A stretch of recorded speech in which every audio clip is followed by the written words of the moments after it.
अखंड हिंदुस्थानचे कुलदैवत छत्रपती शिवाजी महाराज. वाघांना माणसासारखं वागायला शिकवणारी मी अनेक माणसं बघितली, पण माणसांना वाघासारखं जगायला शिकवणारा मी एकच वाघ बघितला. हिंदू हृदय सम्राट शिवसेना प्रमुख बाळासाहेब ठाकरे. सगळं सुरळीत चालू असताना राज्यकारभार करणं वेगळं आणि संकटांची एका मागोमाग एक मालिका कोसळत असताना त्या संकटांना धीरोदात्तपणे सामोरं जात महाराष्ट्राला सुखरूप ठेवणं वेगळं. कोरोनाच्या कालखंडामध्ये ज्यांनी महाराष्ट्राला सुरक्षित ठेवलं ते महाराष्ट्राचे माजी मुख्यमंत्री तथा शिवसेना पक्षप्रमुख आदरणीय उद्धवसाहेब ठाकरे, मनसे प्रमुख सन्मान्य राजसाहेब ठाकरे, राष्ट्रवादी काँग्रेस पक्षाचे सन्मान्य शरदचंद्रजी पवार साहेब, बृहन्मुंबई महानगरपालिका निवडणुकीच्या प्रभाग क्रमांक 153 शिवसेना उद्धव बाळासाहेब ठाकरे पक्षाच्या उमेदवार सन्मान्य मीनाक्षीताई पाटणकर, गद्दारीच्या वावटळी किती उभा राहिल्या तरी निष्ठेचं वादळ त्याला पुरून उरतं हे सिद्ध करणारे सन्मान्य अनिलजी पाटणकर, सुबोधजी आचार्य, शिवसेना, मनसे आणि राष्ट्रवादी काँग्रेसचे सर्व पदाधिकारी आणि उमेदवारांना आशीर्वाद देण्यासाठी उपस्थित असलेले आपण सर्व. काही दिवसापूर्वी महाराष्ट्रातल्या 242 नगर परिषदांच्या निवडणुका झाल्या आणि स्वातंत्र्य मिळाल्यापासून कधी घडलं नाही ते त्या नगर परिषदांच्या निवडणुकामध्ये घडलं. एकूण 103 उमेदवार बिनविरोध निवडून आले. महानगरपालिकेच्या निवडणुकीमध्ये तब्बल 70 नगरसेवक बिनविरोध निवडून आले. हे जे बिनविरोध निवडून आलेले उमेदवार आहेत ते कसे निवडून आले हे मी सांगायची तुम्हाला गरज नाही. दम देणे, धमक्या देणे, पैसा देणे, सगळ्यात महत्वाची गोष्ट अशी आहे हे बिनविरोध निवडून आलेले जे उमेदवार आहेत ते सगळेच्या सगळे एकतर भाजपचे आहेत नाहीतर शिंदे सेनेचे आहेत. मला एका प्रश्नाचं उत्तर द्या, या बिनविरोध लोकांमध्ये एक तरी सामाजिक कार्यकर्ता बिनविरोध निवडून आलाय का? एक तरी? मला असं वाटत होतं या घाटला परिसरामध्ये पाटणकरांनी एवढं प्रचंड काम केलंय की मीनाक्षीताई इथं बिनविरोध निवडून यायला हव्या होत्या. पण अडचण अशी आहे इथं काम करणाऱ्यांना लढावं लागतं आणि दाम देणाऱ्यांना बिनविरोधात जाता येतं. ही आमच्या लोकशाहीची सगळ्यात मोठी शोकांतिका आहे. मी आल्यावर विचारलं समोर कोण उभा आहे, मला कळेनाच ही महानगरपालिकेची निवडणूक आहे का कुटुंब कल्याण योजना आहे.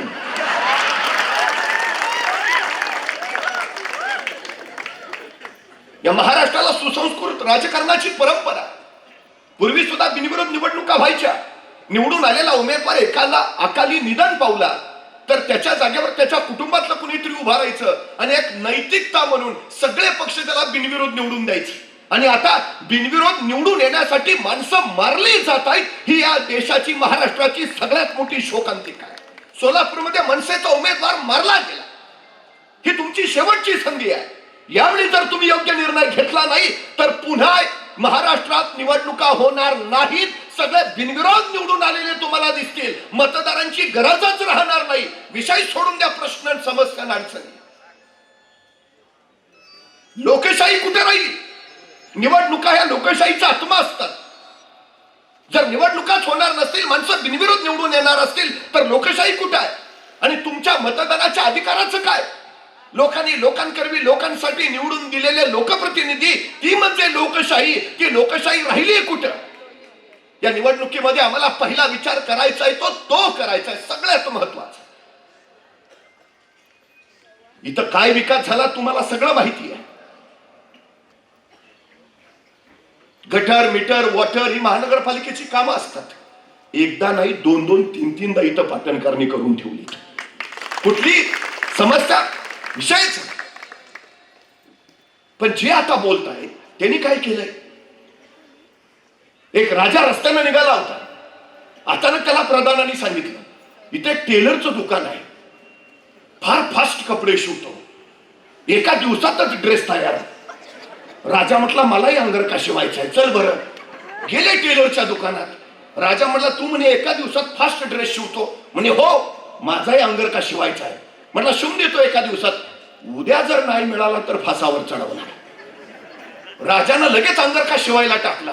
पण राजाचा अंगरखा शिवायचा आहे याचा त्या टेलरला इतका आनंद झाला, तो आला गेल्याला सरळ सांगत बसला, महाराज आलते, अंगरखा टाकलाय, आपणच शिवणार आहे. ही त्याला तेवढंच सांगत बसला. ह्या सांगण्यात त्याचा दिवस कधी गेला त्याला कळलंच नाही. अंगरखा शिवायचाच राहून गेला. दुसऱ्या दिवशी आले महाराज, आता गड्याचा अंगरखा शिवून तयार नाही. महाराज म्हणले कुठं आहे अंगरखा? पण टेलर हुशार होता. तो म्हणला महाराज ते काय टेबलवर ठेवलाय? अरे टेबलवर तर काहीच दिसत नाही. जादूचा अंगरखा आहे महाराज. जो कधी आयुष्यात खोटं बोलला नाही आणि ज्यानं कधी पैसा खाल्ला नाही त्यालाच फक्त दिसतो. राजानं टेबलकडे बघितलं, अप्रतिम शिवलायस. असा अंगरखाच मी आतापर्यंत मला घेतला नव्हता. सुंदर. तेवढ्यात प्रधान आला. म्हणला महाराज अंगरखा हे काय टेबलवर आहे? अहो दिसत नाही. जो कधी खोटं बोलला नाही आणि ज्यानं कधी पैसा खाल्ला नाही त्यालाच दिसतो. अप्रतिम आहे महाराज. अंगरखा अप्रतिम आहे. तोर चेअरच्या बाहेर अंगरखा त्याला दिसतो जो खोटं बोलला नाही, ज्याने पैसा खाल्ला नाही. आता टेलर एवढा हुशार. म्हणला महाराज एवढा शिवलायच चांगला अंगरखा, तर अंगातला काढा आणि हा घाला. आता करतो काय? राजानं काढला अंगरखा, घातला नवा अंगरखा, निघाले महाराज बाहेर. आता सगळ्यांना दिसते राजा बनियनवर फिरतोय, पण बोलायला कुणी तयार नाही. महाराष्ट्राच्या विकासाची याच्यापेक्षा वेगळी काही अवस्था यांनी केलेली नाही. देशाच्या महाराष्ट्राच्या यांनी विकासाचा अंगरखा शिवलाच नाही. पण नुसतं हे जे आता गेलेत ना पाठीमागं शिंदे सेना, याव काय अप्रतिम अंगरखा आहे. नाही म्हणायचं कसं? जो नाही म्हणाल तो खोटं बोललाय, त्यानं पैसे खाल्ले. उत्तम उत्तम विकास झालाय. या महाराष्ट्रात दोनच वाद होते, ज्यांनी खऱ्याला खरं आणि खोट्याला खोटं म्हटलं. ते म्हणजे पक्षप्रमुख उद्धव साहेब ठाकरे आणि राजसाहेब ठाकरे. ते एकत्र आले ते महाराष्ट्रासाठी, महाराष्ट्राच्या हितासाठी, मराठी भाषेसाठी, मराठी अस्मितेसाठी आणि मराठी स्वाभिमानासाठी. आता उभे नाही राहिलो तर परत उभा राहिला महाराष्ट्र शिल्लक राहणार नाही, हे लक्षात घ्यायला हवं. काय केलं यांनी?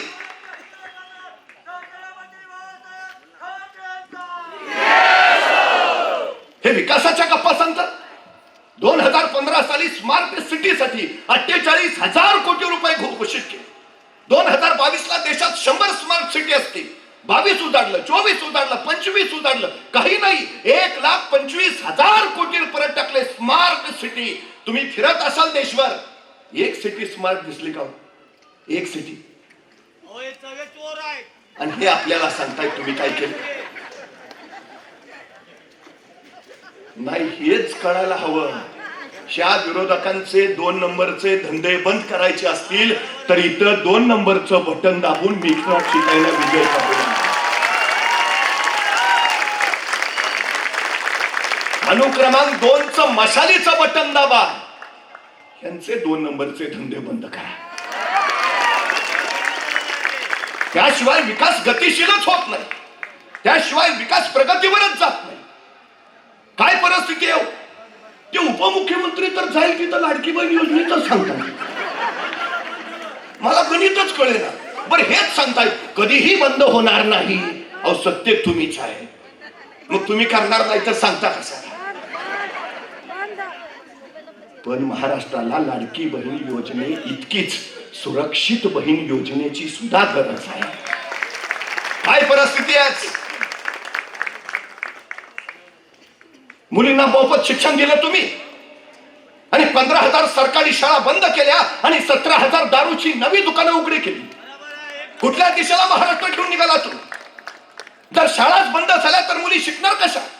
पहिली मध्ये प्रवेश घेतलेल्या मुलींची संख्या होती 1 कोटी. 12वी किती पोहोचल्या? फक्त 20 लाख. 80 लाख मुली शिक्षण प्रवाहातनं बाहेर पडल्या. आणि हे योजना जाहीर करतात, बेटी बचाओ बेटी पढाओ. बदलापूर अत्याचार प्रकरणात जो सहआरोपी आहे त्याला हे भाजपवाले नगरसेवक करतात. आणि हे बेटी बचाव करणार, हे बेटी पढाव सांगणार. गेल्या 2.5 वर्षात 1 लाख मुली गायब झाल्यात. 1 लाख. दर 16 मिनिटाला एका महिलेवर इथं बलात्कार होतो. आणि हे सांगतायत बेटी बचाव. 446 करोड रुपये घातले योजनेवर आणि फक्त जाहिरातीवर 80% रक्कम खर्च केली. हे कृतीचं सरकार नाही, हे जाहिरातीचं सरकार आहे. फक्त जाहिरातीचं सरकार आहे. जगामध्ये 50 शहरं अत्यंत प्रदूषित मानली जातात. पैकी 40 शहरं भारतात आहेत. दिल्लीत हे निवडून आलेत. दिल्लीचं प्रदूषण बघून या. मुंबईत काय अवस्था केली यांनी, तीच अवस्था केली मुंबईत. 200 निर्देशांक झालाय प्रदूषित हवेचा. आदित्यजी ठाकरे मंत्री होते पर्यावरण. मुंबईसाठी जे प्रदूषण घालवण्यासाठी करावं ते सगळं केलं. तुम्ही आरेचं जंगल तोडलं, जे उद्धवजी ठाकरेंनी ठेवलं होतं. मुंबईचा फुफ्फुस आहे. मुंबई कुणासाठी? मुंबईतल्या माणसांसाठी. प्रदूषित हवेनं माणसाचं आरोग्य बिघडणार असेल, माणसं मरणार असतील, उपयोग काय? कुणासाठी सरकार आहे? 8,200 हेक्टर जंगल कापली. 11,200 हेक्टर वनजमिनी संपवल्या गेली. कुठल्या दिशेला चाललो आम्ही? परवा सांगलीचा स्वच्छता कर्मचारी मला म्हणाला, महाराष्ट्र खरंच भाग्यवान आहे. महाराष्ट्राला अत्यंत योग्य वेळी उद्धवजी ठाकरेंसारखं नेतृत्व मिळालं. कोरोनाच्या कालखंडामध्ये जर उद्धवजी मुख्यमंत्री नसते, महाराष्ट्राच्या रस्त्यावर माणसं मरून पडली असती. तुमच्या उत्तर प्रदेशमध्ये गंगेतनं प्रेत वाहत गेली. आणि कोरोना काळात मुंबईचा पॅटर्न WHO न नावाजला. हे शिवसेनेचं काम आहे. हे पहिली महापालिका आहे मुंबई. 5 नर्सिंग कॉलेजेस आणि 3 मेडिकल कॉलेजेस आहेत.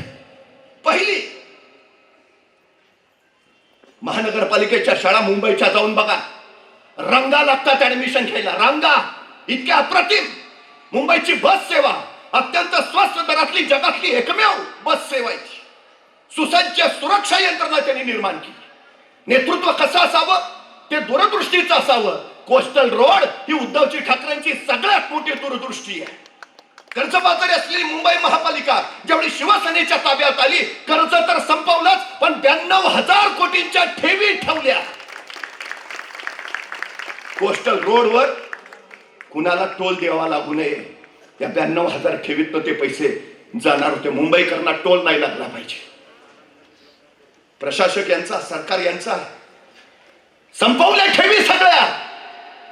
तुम्हाला काय वाटतं मुंबई त्यांना कशाला पाहिजे? तुमचा विकास करायला नाही, अदानीच्या घशात घालायला, तुमच्या जमिनी लाटायला आणि इथला पैसा लुटायला त्यांना मुंबई हवी आहे. हे पहिलं लक्षात घ्या. का लढायचं आहे? कुरुक्षेत्रावर भगवान श्रीकृष्णाने भगवद्गीता सांगितली.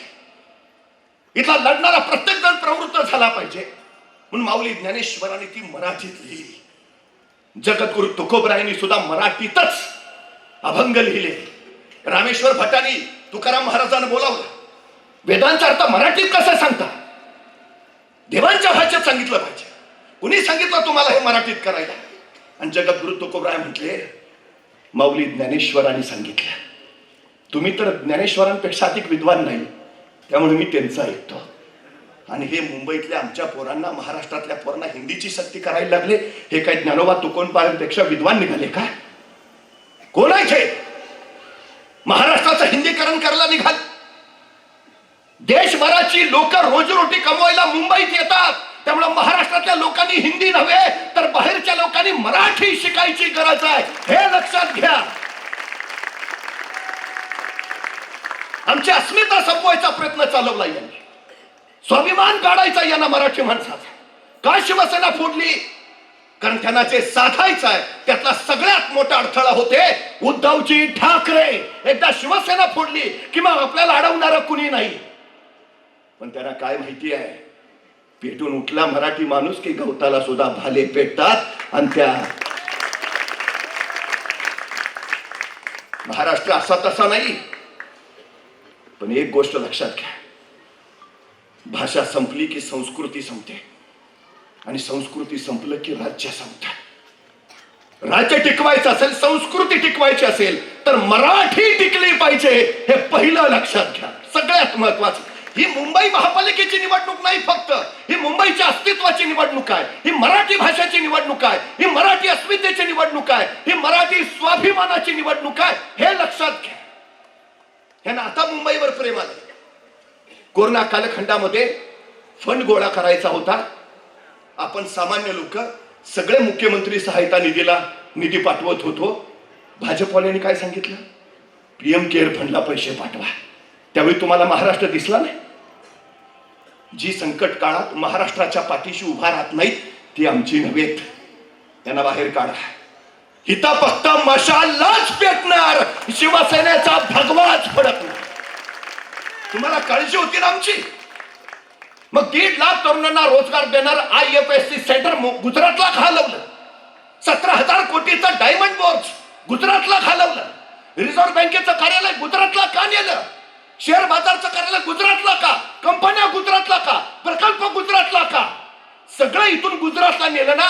मत मागायला गुजरातला जा, मुंबईत यायचं नाही, अजिबात यायचं नाही.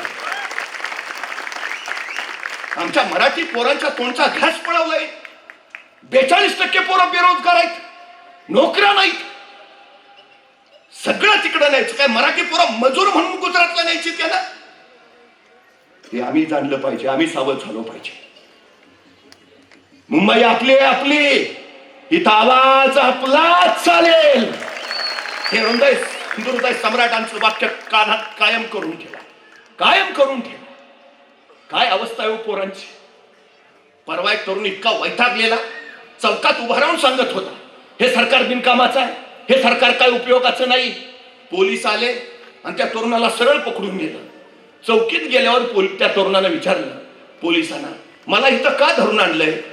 पोलीस म्हटले, तू सरकारच्या विरोधात बोलतोयस म्हणून तुला इथं आणलंय. तसा तो तरुण म्हटला, मी आपल्या सरकारच्या नाही, मी पाकिस्तान सरकारच्या विरोधात बोलत होतो. पोलीस म्हटले, तू काय आम्हाला वेडा समजतो का? आम्हाला माहित नाही का कुठलं सरकार बिनकामाचं आहे ते?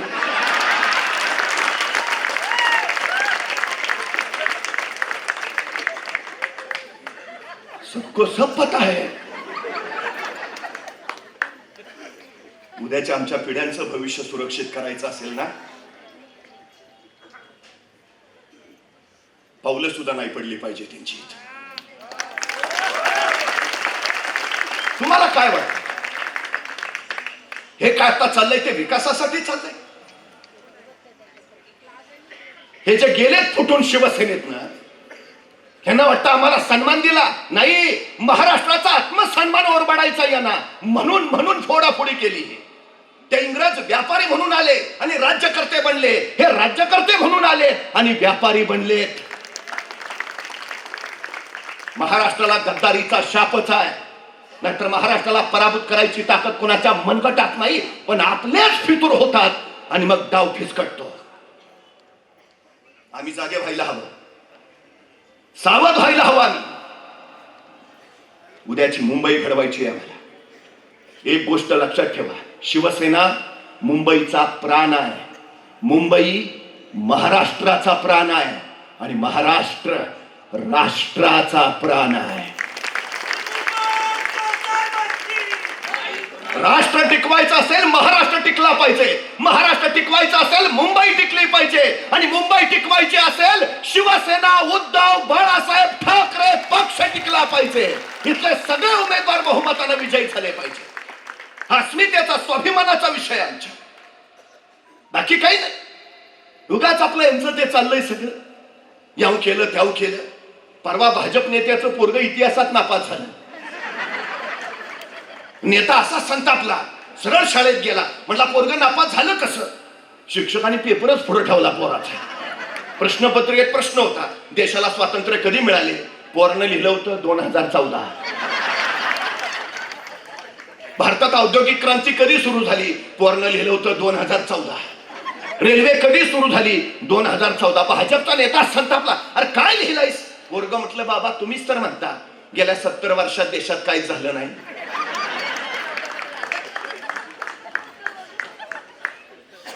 70 वर्षात काय झालं काही नाही ते सोडून द्या, गेल्या 11 वर्षात तुम्ही काय केलं ते सांगा.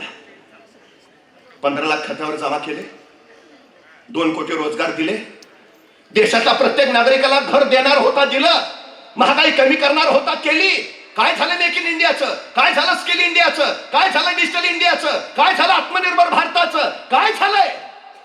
काहीच झालं नाही, काहीच झालं नाही. आणि हे विचारतायत काय केलं. येऊन बघा मुंबईत, ही जी आजची मुंबई दिसते ना, शिवसेना उद्धव बाळासाहेब ठाकरे पक्षाने केली. तुम्हाला विकास बघायचा आहे, या घाटल्यात किती उद्यानं झालीत बघा, इथं किती मैदान आहेत बघा, इथं रक्तदान शिबिर होतं, आरोग्य शिबिर होतं, ज्येष्ठ नागरिकांची काळजी घेतली जाते, शाळा उत्तम चालवल्या, विद्यार्थ्यांचा गुणगौरव केला जातो, आरोग्य सुविधा उत्तम दिल्या जातात, वॉटर मीटर गटर झालंच आहे सगळं. प्रत्येक माणसाची वैयक्तिक स्तरावर काळजी घेतली जाते. असा हा सगळ्यात महत्वाचा प्रभाग आहे जो अनिल पाटणकर, मीनाक्षी पाटणकर आणि आमच्या शिवसैनिकांनी घडवला. हा विकास असतो. आम्हाला त्या विकासाच्या बरोबर जायचं आहे, विकासाच्या बरोबर. बाकी यांनी दुसरं काही केलंच नाही. आता पाटणकरांनी सगळं दाखवलं. महाराष्ट्र 3 वर्ष एकाच गोष्टीत टॉप आहे, भ्रष्टाचार नंबर 1. त्यांना फक्त महाराष्ट्राची लूट करायची आहे, त्यांना मुंबईची लूट करायची आहे, बाकी दुसरं काही करायचं नाही. सावध व्हायला हवं, आम्ही आत्ताच सावध व्हायला हवं. तर मुंबई वाचेल, तर मराठी माणूस वाचेल, हे लक्षात घ्या. क्रांतिसिंह नाना पाटील संयुक्त महाराष्ट्र चळवळीच्या वेळेस त्यावेळी हेच कोण म्हणत होते, मुंबई आमची, मुंबई आम्हाला पाहिजे, कारखाने आम्ही काढलेत, उद्योगधंदे आम्ही काढलेत. नाना पाटील उभा राहिले, म्हणले ठीक आहे, दुकानं तुमचे आहेत, गाड्या तुमचे आहेत, कारखाने तुमचे आहेत, पण मला सांगा, आई मुलाला जन्म देते, पण ते बाळ गुटगुटीत व्हावं, सुंदर व्हावं म्हणून आई त्याला बिटको ग्रायपत्र पाजते. मूल कुणाचं, आईचं का बिटको आल्याचं? अरे असतील व्यापार दुकानं कारखाने तुमचे, आई आहे आमची, मुंबई आई आहे आमची. मराठी माणसाच्या कष्टावर उभा आहे, मराठी माणसाच्या घामावर उभा आहे, मराठी माणसाची मुंबई आहे, मराठी माणसाचीच राहील, हे लक्षात असू द्या. सगळ्यात महत्वाचं आहे ते. त्यामुळे आता विचार करू नका कुठला, अजिबात नका करू. उद्याचं 5 वर्षाचं भविष्य सर्वोत्तम करायचं असेल तर अनुक्रमांक 2चं मशाल चिन्हाचं बटन दाबा आणि मीनाक्षीताई पाटणकरांना विक्रमी मतानं विजय करा, विक्रमी मत. पुन्हा त्या चुका नको, अजिबात नको. आमच्या स्वप्नातली मुंबई घडवायची आहे आपल्याला. सुंदर मुंबई, सुरक्षित मुंबई, सुदृढ मुंबई, देशाची आर्थिक राजधानी असणारी मुंबई. एवढं बजेट कुठल्याच महानगरपालिकेचं नाही. त्या भाजपच्या ताब्यात असणाऱ्या महानगरपालिका एकदा जाऊन बघा काय अवस्था आहे, आणि मग कळेल इथं शिवसेनेनं काय केलंय ते. मग कळेल घाटल्यात काय कामं झाली ती. राजकारण काही काळ पैशावर करता येतं, काही काळ भावनेवर करता येतं, काही काळ दहशतीवर करता येतं, पण सदा सर्व काळ राजकारण करायचं असेल ना तर ते कामावरच करता येतं, फक्त कामावर. त्यामुळे ज्यावेळी या प्रभागाचा विषय आला, उमेदवारी मागितली नव्हती, उद्धवजी ठाकरेंनी बोलवून घेतलं, तुम्हाला लढायचं आहे, तुम्हाला लढायचं आहे, ही कामाची पोचपावती आहे. आम्हाला त्या अपेक्षा पूर्ण करण्यासाठी, या परिसराचा विकास करण्यासाठी पुढे जायचं आहे. निश्चितपणे आपण लक्ष द्या. मी नेहमी एक गोष्ट सांगतो, एक सिंह होता, आळशी होता, शिकार करायचा एक कंटाळा घ्यायचा. मग एकदा त्याच्या तावडीत कोला सापडला. कोला म्हटला, सिंह महाराज नका मारू, नको, आताच तर आलोय शिंदे सेनेत, अजून काय काय ते बघितलंच नाही म्हटलं, इतक्यात नको. मग त्या सिंहानं सांगितलं, तुला सोडतो, पण एक काम करायचं, रोज मला एक शिकार आणून द्यायची. त्यांना तेवढ्यासाठीच घेतलंय, बरोबर आहे.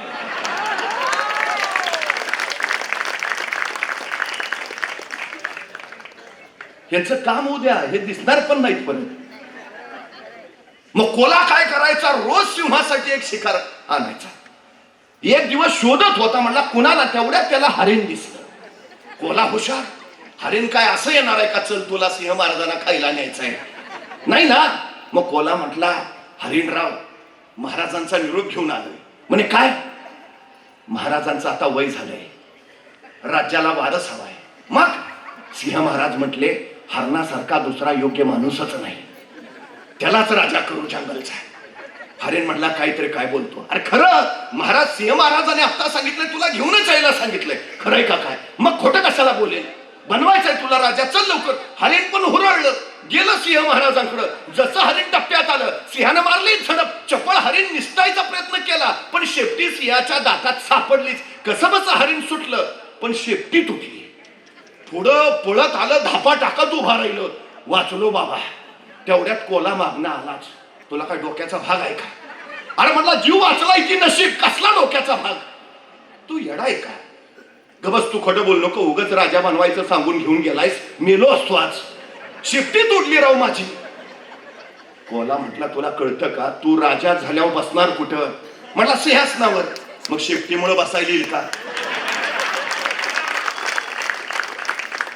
सिंह महाराजांनी विचार हा केला की तुला जर सिंहासनावर बसवायचंय, शेपटीमुळे बसता येणार नाही म्हणून तुझी शेपटी काढली. खरं सांगतोस का? मग उगाच आपलं काहीतरी डाऊट घेतो. चल बोलवलंय महाराजांनी. हे नक्की ना पण? अरे हो तर चल. गेलं हुरळलं हरिण. जसं टप्प्यात गेलं सिंहानं परत झडप मारली. चपळ हरिण सुटलं पण नेमका कान सिंहाच्या तोंडात सापडलाच. कान तुटला.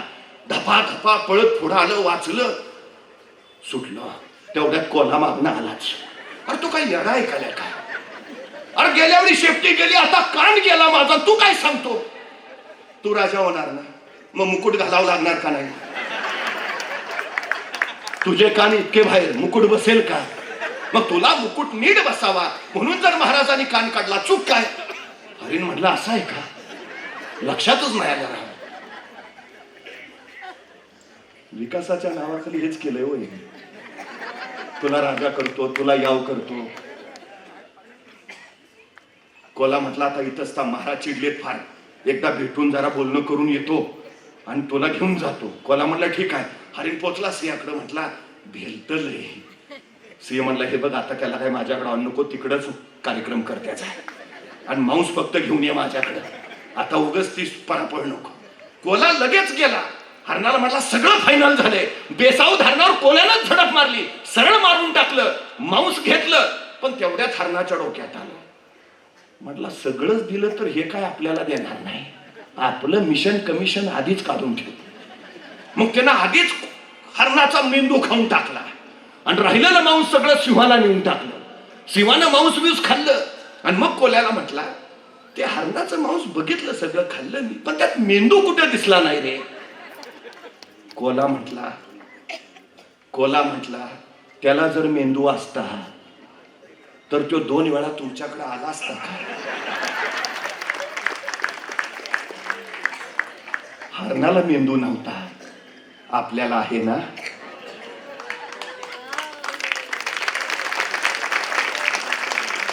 लोकसभेला यांनी विकासाची स्वप्न दाखवली. मतदार तुला राजा करतो सांगितलं आणि लोकसभेला आमची शेपटी काढली. विधानसभेला तीच स्वप्न दाखवली, आमचा कान तोडला. आता महानगरपालिकेला आले, कान गेलाय, शेपटी गेली, आता मेंदू शाबूत ठेवा. स्वतःच्या बुद्धीचा वापर करा आणि येत्या 15 तारखेला मशाल चिन्हाचं बटन दाबून मीनाक्षी ताईंना बहुमतानं विजयी करा. जर जगणं करायचं असेल खुशाल तर पेटवा आता मशाल. CEN न्यूज, देश प्रदेश की ताजा तरीन खबरों के लिए CEN न्यूज को सब्सक्राइब करें और रहें पल पल की खबर से हर पल बाखबर.